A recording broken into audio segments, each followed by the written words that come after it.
אני מבקש קצת שקט. אל תשוחחו ביניכם בבקשה. תוכלו לשוחח אחר.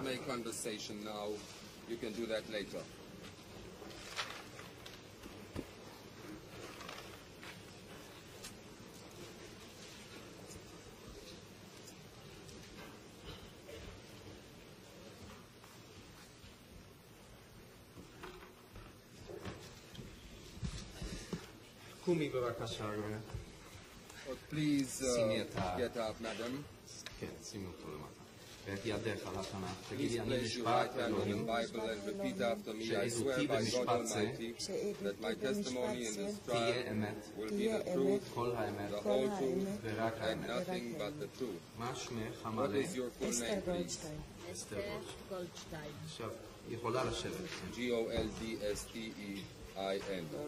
גולדשטיין יוד אחד? איך את כותבת? שתי יוד. את חברה במשק כפר רופין. כן. You are a member of the Kfar Rupin collective village.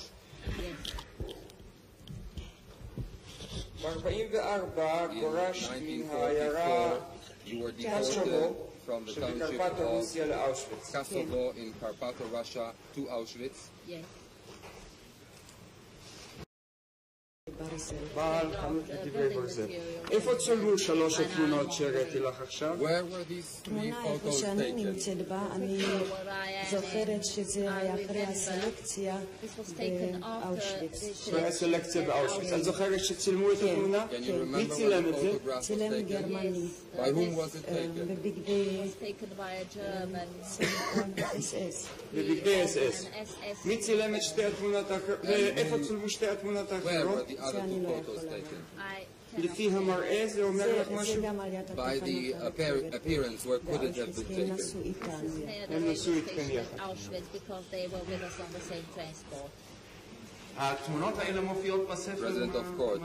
These כן, photos אדוני, appear אנחנו in the סימנו book פה את Mr. המקומות בהן הן Attorney מופיעות. General. Yes, we are marking אנחנו the יכולים place. כבר להעביר בינתיים לבית המשפט את אלה We are שהעדה זינתה. prepared to show these to the court in a moment. אולי גם הספר יהיה לפני בית המשפט. Probably it would be better if the book were also in front of your honors. President of court. Yes, yes, of course.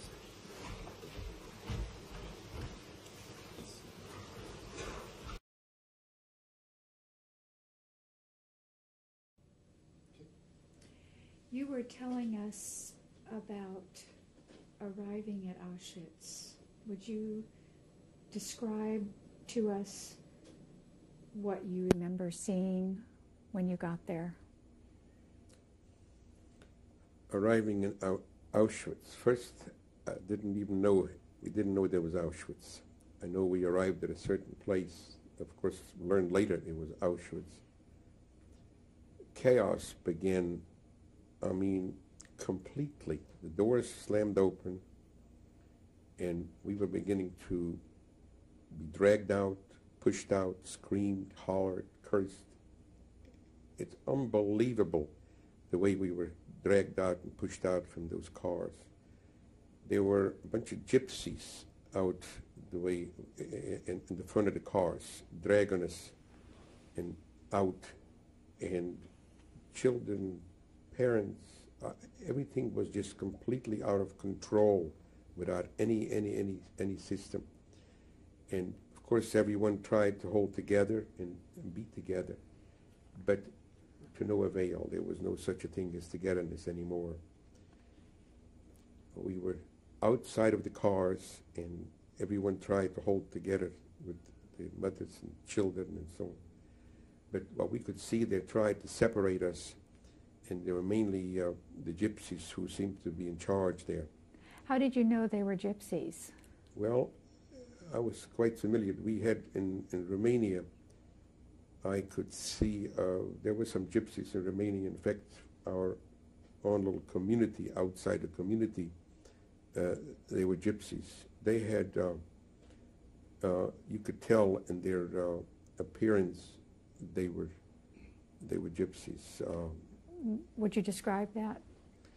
They were on more or less with mustache sometimes, and they had their own way of you could tell, we have familiar, we've seen the Gypsies before.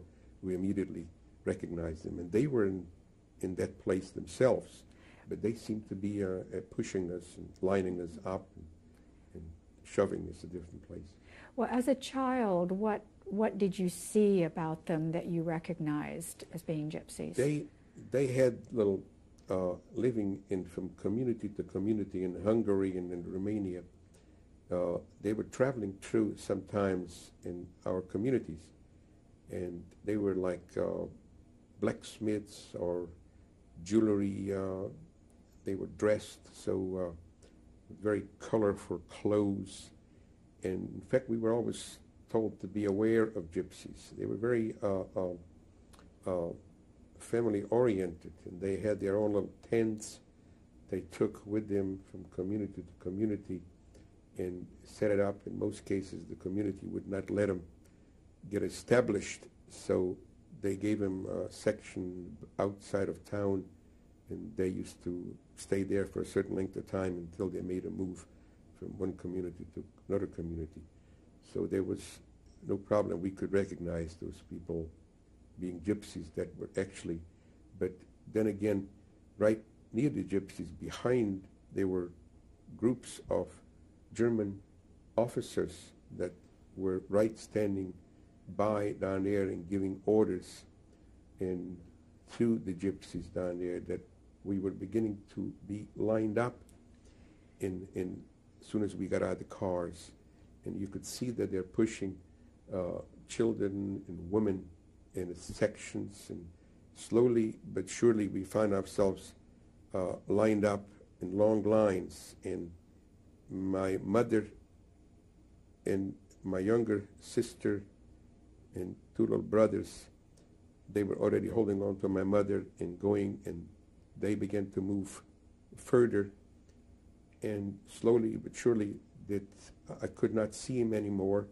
It was too much commotion going on. I was holding to my father and my brother. We were more or less together because we had stuck together, but they took the children and the women further away. That line was a little separated and a good distance away, and marched much faster, and we were much slower. Then we came all around together, and the people, the Jewish people that was there in Auschwitz, they told us, you say here in burning your father and mother, but the smoke, you know, the stink, and it was not far away. Yeah. Where did they send you? Where did you march to? Where did they send you to? So they sent us in a it was us. This was, before was this from the army a stable for horses. And they stable horses, they put it in about 1,000 people.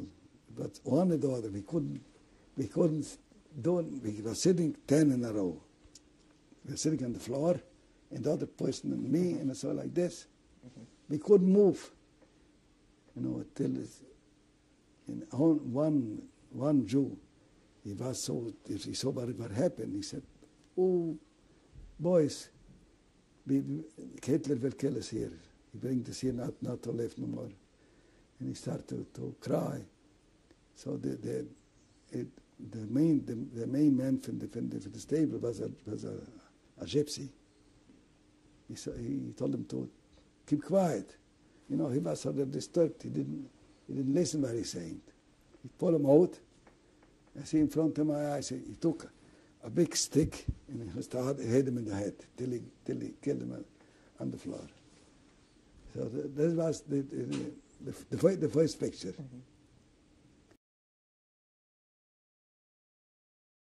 But I must tell you that in Auschwitz and in Birkenau, when we arrived, there was German gypsies also in Birkenau, German gypsies. And these German gypsies was in charge because, you know, they speak German, and they was in charge.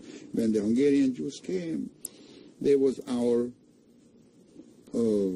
couples.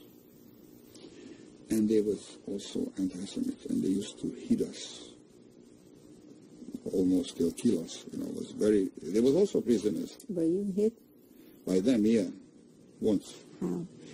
how they had such a long whip. And when they heard some noise, people was talking, they just whip in the bunch of people, you know, and I got, you know, nipped from the whip. Okay. So, but God helped us.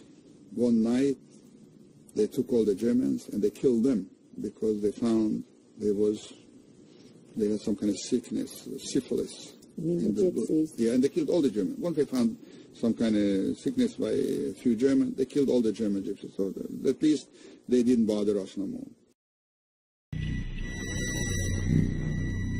Anyway, Leitmeritz was something else. It was not exclusively Jewish.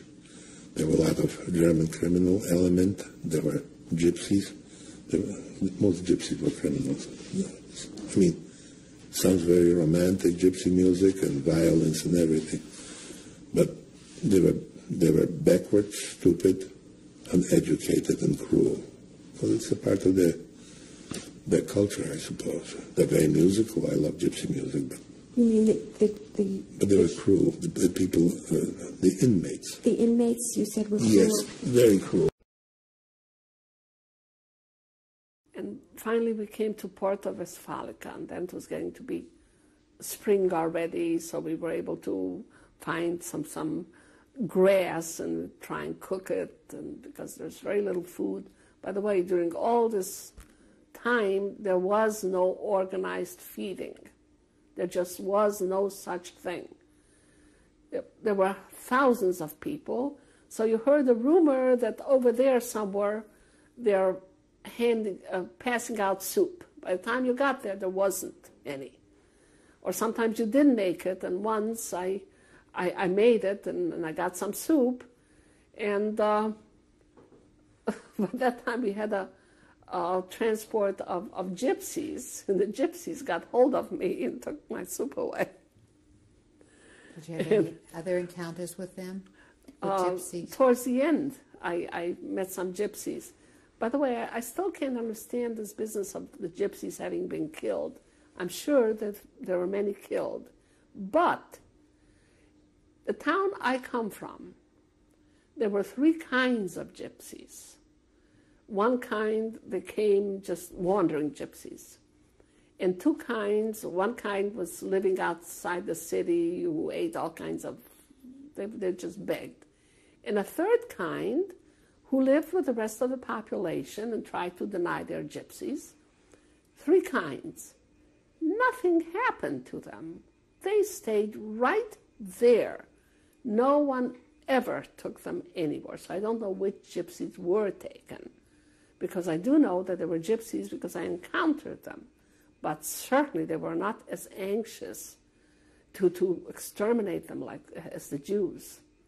That's absolutely not true, and that's such an accepted thing. Everybody knows the Jews and the gypsies, but it just isn't so.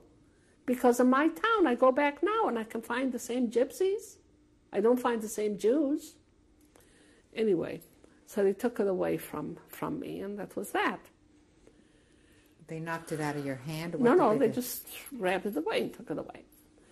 Anyway, so we were there in Porto Westfalica. It was getting spring already.